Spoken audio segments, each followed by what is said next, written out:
विठलनाथ महाप्रभु मानसरोवर की यात्रा किए तो वहां पर जो साथ में थे सब परकरे थे, सब शिष्य ही थे। अब किसको वहां पर नाम दान दे, ऐसा कोई आगंतुक मिला नहीं। अब बिना नाम दान दिए कुछ पा नहीं सकते। तो उनकी दृष्टि हंस पर पड़ा। बोले उस हंस को ही बुला के लाओ, हंस को बुला के लाओ। चरणों में आकर के हंस किनारे आया, आचार्य भगवान तिलक दिए, कंठी पहनाए और उसको भगवान कृष्ण नाम का मंत्र दिया। आज हंस परमहंस हो गया।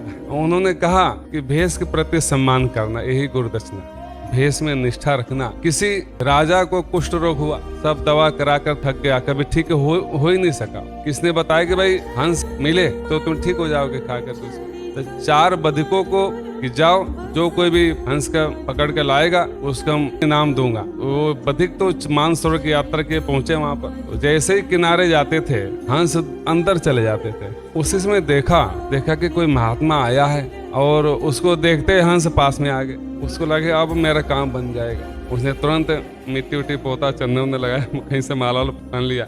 हंस यद्यप जानता था कि महात्मा नहीं है, बधिक है, लेकिन गुरुदेव की वाणी याद आ गई। बोले एक दिन शरीर तो छुटना ही है, कौन अजर अमर है। तुरंत पास में आ गया, अब पकड़ के झोली में उसको रख लिया। मुहूर्त निकाला गया, कल इसका वध होगा।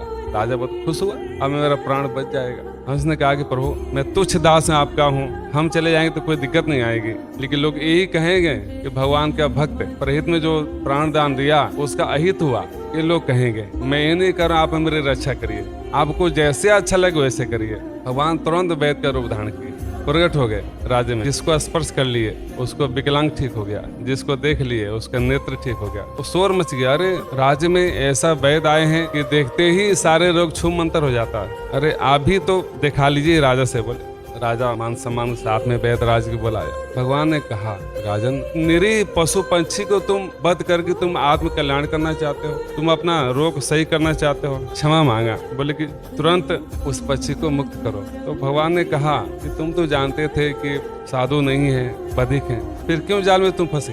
राज ने कहा कि प्रभु मैं तो इस राजा को शुक्रगुजार धन्यवाद करता हूँ। हम पड़े रहते मानसरोवर में, लेकिन इसके कारण आपका दर्शन हुआ। मेरा कितना बड़ा सौभाग्य, ये मेरा बहुत बड़ा उपकार किया।